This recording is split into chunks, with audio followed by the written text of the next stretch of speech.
Assalamu alaikum. Good morning. This is Naaila, contributing counselor with AboutIslam.net. You know, as always, I'm going to ask you to let me know who's here. I want some introductions. All right. Assalamu alaikum, Shadazi. I hope I'm saying your name right. Please forgive me if I don't. I know what it's like that people mess up your name. Happens to me all the time. So, Nikola. Nikola is part of the wondrous team about Islam.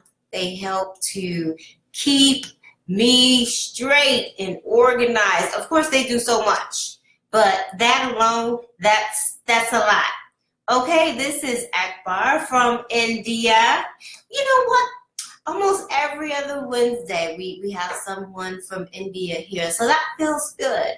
It feels good to see some regular people from India. And as always, I am live from Atlanta, Georgia. Shadazi said I said it right. Okay, we've got Omar from the big LA. You know what?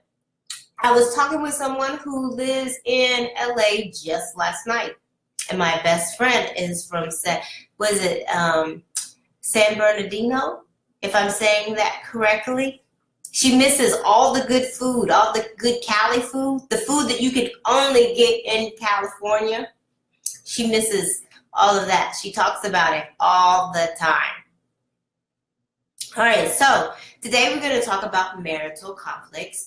And to let you know that I am a therapist. I've been doing this since 1996, and I do all things relationships, and that's in regard to child-parent relationships, the relationship with yourself, love relationships, marriage relationships, and even business relationships. And if you say, well, how does a therapist do business relationships? Because what happens is the things that you have going on in your life that don't work for you and do work for you, they tend to just overlap and lean into all aspects of your life. So if you're impulsive in your personal life, you'll be impulsive in your business life. So I help people work out those things, those kinks, to see where it is that they've messed up. Where am I from? I am from North Carolina here in the United States, but I live in Georgia. Omar says we have great food. I have heard. I've heard about it. And so today I do have a couple of questions already that I'm going to be answering. And if you have some, please type them here. And my About Islam moderator will make sure that I'm able to sort through them all. Because y'all, believe it or not, I have a lot of screens up to make this happen. I hope I make it look easy, but it's not for me. So I'm going to go to the first question, and this is from a 23-year-old female from India, and it says that I am a converted practicing Muslim, and my family doesn't know about my religion, as I hail from a Hindu family background. And my family is very religious, and they're completely against Islam. I'm also in love with a guy who's Muslim, and he loves me very much. We are secretly married. My family members know about him, but they are against my choice because he is Muslim. And they are taking legal action to make him stay away from me. We cannot apply for court marriage because of laws and norms. My parents have filed a petition against us. They even did black magic on him, but by Allah's grace, it hasn't affected him in a serious way. I'm confused and I'm depressed. And we're trying our best to get out of this situation. I also love my parents and I respect them a lot. And I don't want to hurt them, neither can I go with their choice. Because my parents are polytheists. And I can't, but nor can I leave my husband. You know, as per Quran, we should be dutiful to our parents. But what if your parents are polytheists? You cannot go with their choices and religion. I'm very confused because of my family relations. And my parents are completely against me, but they are not harming me physically and mentally. I'm so scared that if I take a decision that hurts them, it will affect my akira, and I'll need to answer to Allah with this. Wow, that's packed, that's heavy. And it's also something I've heard before. You know, many times we do have issues between our parents and our family, and be conflict between faith and family, which is so, it almost feels unfair, but you know, Allah does not burden the soul beyond its scope. But because both of them are so important to us. And so I want to go back and acknowledge a couple of things. You know, you said you feel depressed. I bet you do. This is heavy. This is hard. But I also want you to be mindful that this is not a situation to be happy about. This is really not a joyous occasion. Do I hear some moments of joy in it? Yes. I hear that you've come to Islam. I hear that you are with someone who does care about you. I won't comment on being secretly married, but I understand the motives of why you've done it and the intention behind it. Now, this is where I'm going to challenge you a bit. You don't get to say, I want to be Muslim and I'm not going to follow the religion of my parents because I don't believe it to be true. And I agree that that's a wonderful statement to make because, you know, Allah is one. I do not want to follow polytheism and then say, I love my parents and I'm going to go against them, but I don't want to hurt them.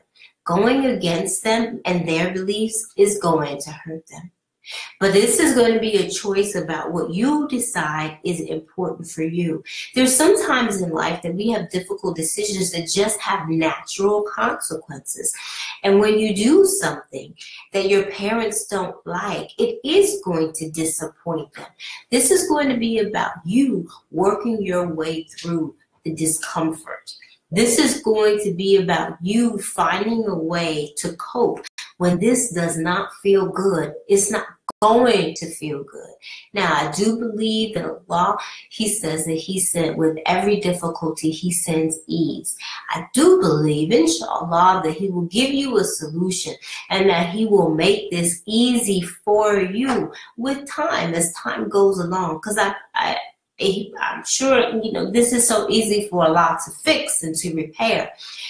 Yet, you do need to retain and ensure that you keep the rules and the guidelines of Islam. But no, you don't have a duty to follow your parents when they tell you to do something that goes against Islam. And this is where you are going to have your difficulty. Because yes, we are supposed to respect our parents and we are supposed to honor our parents, but we honor and respect Allah and His religion before everything. And so I hope that you find some solace in that, in what I've just said. But do know that, you know, this is going to be something that's just really going to be hard. And I understand, I'm very empathetic to it, as a matter of fact, because I came to Islam on my own in my early 20s.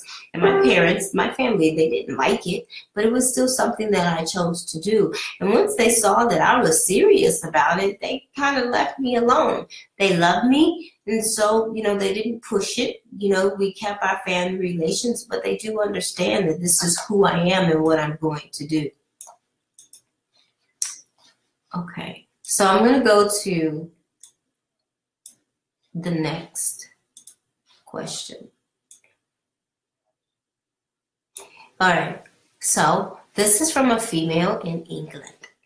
She says, previously I've been in love with my cousin and our marriage was arranged, but I suddenly have cold feet and question everything about our relationship. I live in the UK and he lives in my home country. Before his father even asked for my hand in marriage, I backed out and they left confused and a little bit angry. After this happened, I did Instacart many times and felt confused and anxious again and again and never firm in my decision. So I decided not to go ahead with it, even though I cared about it. Recently, he's got married, and when I found out he was getting married, I instantly regretted my decision. I prayed a lot for his marriage not to happen. And a few months later, he actually contacted me saying he wasn't happy and he didn't want to marry her. I couldn't encourage him to, as my parents had warned me not to interfere, because people were going to point fingers at me, and my marriage with him was not possible now. So nothing really happened. Got married eventually, and I actually have a marriage proposal for me, and he seems okay. You know, and I've done Instacart for this matter, and I feel anxious, just like I did before. And recently, I had a dream. Now I'm even more confused as to what's going on and why all of this is happening to me. I just don't feel any peace at all. All right, so I'm going to go back and I'm going to address, you know, a couple of things. There was a word that I kept hearing in here. I kept confused and anxious. And when we have anxiety and we feel anxiousness, and when we're about to do something that we haven't done before, like marriage, you do feel a bit nervous, and you do ask questions, and you do wonder, am I making the right decisions? But what I hear may be a bit of overthinking. This is going to be about you making a decision and having what we call some radical acceptance. And radical acceptance is when we say it is what it is, truly understanding that this really is what it is once you make your decision, and then committing to accepting that decision.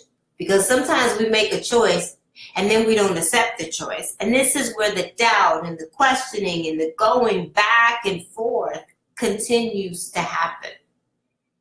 And so, you know, continue to ask yourself and re-question and re-question. This will cause you to wonder, am I making the right decision? So I would recommend make a decision and hold to it. And I want you to look and see if you do this in other areas of your life, because it could be that you do. And this might be something that you really may want to address so you can just feel better and more confident in your own choices. Okay, I've got one more, and I have been told that I have another one. Let me quickly, I want to see who's here. Someone asked, what is my name? My name is Naaila. And let's see, someone asked, what can I do to convert? And I will tell you, I'm so happy because last time we had someone who came and joined us and had similar questions. And afterwards, what I will do is I can go back and I can give you some links and some articles and some things that could answer your question from aboutislam.net. The website is full of great information. Hanad, am I saying it correctly? I hope so. How are you? I am doing great today. I'm so glad that you're here, with us today. So I'm going to try and keep up. Okay. So then someone asked, where am I from? And Ahmed, you asked, where am I from? I'm from North Carolina, but right now I live in Atlanta, Georgia. Where are you from, Ahmed? Let us know where you're from and what city it is that you hail from today. All right, I have another question. I'm going to knock this one out, and I see that another one has come in. Okay, so I'm going to answer those two in just a second. I'm going to get to this one. Okay, again, we've got a question from India. India is hot today. I got married a long time ago. Me and my husband, we loved each other. We couldn't live a day. We couldn't live for a day together because of a lot of disputes, though we had intense affection. And finally, it went to divorce. And even after divorce, we were still speaking sometimes, but we couldn't reconcile. And I left it in the hands of Allah, and I kept praying and I kept fasting. And later, he married another lady. And it's so painful now. And I couldn't forget him. And now I can't imagine life without him. Everything seems to be on the end now. Is this a test from Allah? Will there be any possibility to get a reunion if I make dua? You know, I do believe that I'm a good counselor, but I'm definitely not Allah, and I do not answer prayer. So I cannot say what Allah will do if you make dua, because he knows best and he knows what we know not, and we trust in his infinite wisdom. Now, will there be a possibility of reunion? I have no idea, none whatsoever. But I can say this. This does seem to be someone that you did care about greatly. And for whatever reason, the two of you decided to part ways.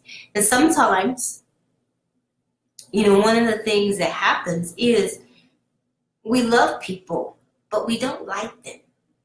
And I'm reading where you said you had a lot of disputes. You had great affection and great love for one another, but you argued a lot. It seems like there wasn't some compatibility. Sometimes we don't like people, but we love them.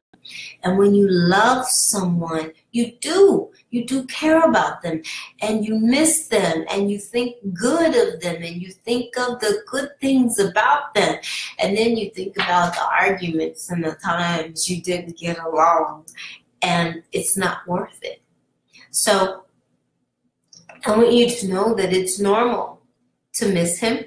It's normal to miss the good things about him. And it's also normal not to be with someone that you're not compatible with. And remember that there's a difference between love and like. Have you ever heard a parent say, I love my teenager, but I don't like my teenager? Very often we love someone, but we don't like the things that they do or the choices that we make, that they make. And so this also happens in marriage. Marriage is no exemption to this. And so if you didn't like who you were and what the marriage was when the two of you together, it may be best that the two of you parted. Allahu A'lam. I don't know. Allah knows best. But that I do know that that's a choice that you've made. I do know that he has, you know, married someone else right now.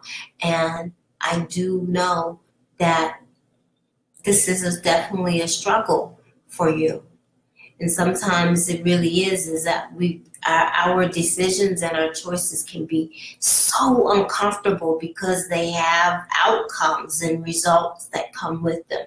It's very, very natural to miss someone after a divorce. Okay, so I'm going to go back.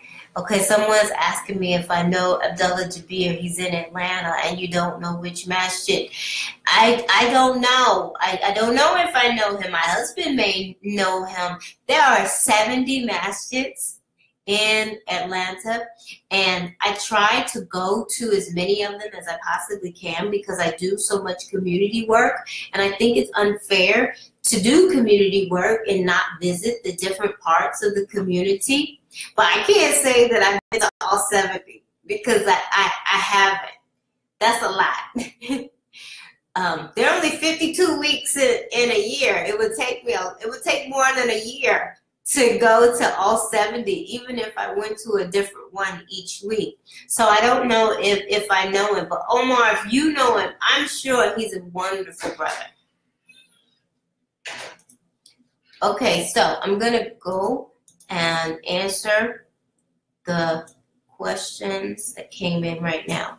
All right, my question is, how do you deal with wearing hijab in the U.S.? Do you deal with any pushback within your area?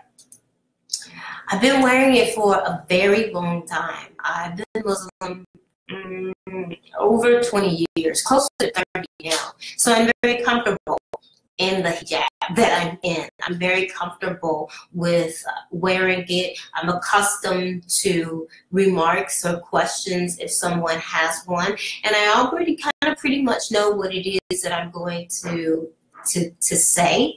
I don't really get any pushback where I am. Even when I lived in North Carolina, not so much. I live in an area that has a lot of Muslims in it. So people are accustomed to seeing this in some variation of it. I live in where there's a large Muslim population. And even when I lived in North Carolina, still I very much also stayed, close to the Muslim community. So I can't say I've had a lot of pushback.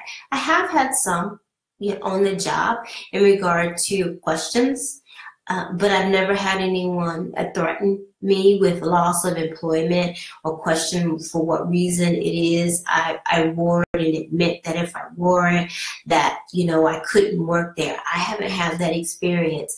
Now, I do know others who have had those experiences. And I haven't had a negative interaction with anyone in a very long time. Alhamdulillah. I'm very grateful to Allah for that. I do get questions sometimes, and questions are good. I really appreciate the questions. I would much rather someone ask than to just assume. So no, I don't experience a great deal of pushback in my area. But I do want to be known that I know others who do. And so I know I'm not the exception, but I know that both of those occur. So, okay, there is another question. All right, this is in regard to the convert. Oh, she says, I'm a convert Muslim and my parents are atheists. Now I live without any contact for 4 years and I feel very badly about it, but I love being Muslima. And what does Islam say about this? The same way that you get to be who you are, you decide that you want to be Muslim, your parents, they get to decide who they want to be. And if they choose to be atheist, while I don't like the idea, and surely we all pray for their good and pray for them to come to the straight path, but they get to make that choice for themselves. Now, I can get why one, they're your parents, so I'm sure you probably have some fondness for them. Two, Islam says not to break the family tie, so what do? I do believe that we live in a time where we can look at what breaking the tie may mean. And you say you miss them. It may be that you could contact them via email, and that might be a start.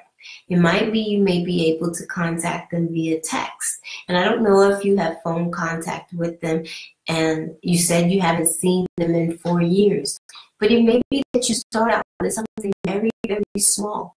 It may even be that you use another family member to send the message for you, to let them know, to just send a little hint that, hey, I really am interested in connecting with you.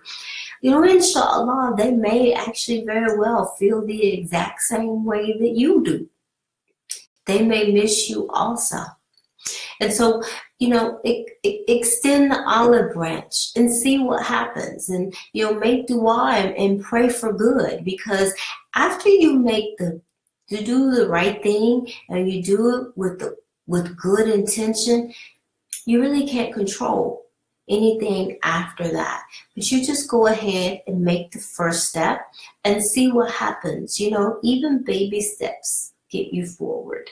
So small steps, do small things, and inshallah, then you can come back to the website and you can let us know what happens. I'm praying that you get something good for yourself. All right, I'm going to check and make sure. Okay. I believe, folks, guess what? Time whizzed by again, as usual. And who is that who asked me about the brother? I'm going to ask my husband if he knows that good brother you're talking about.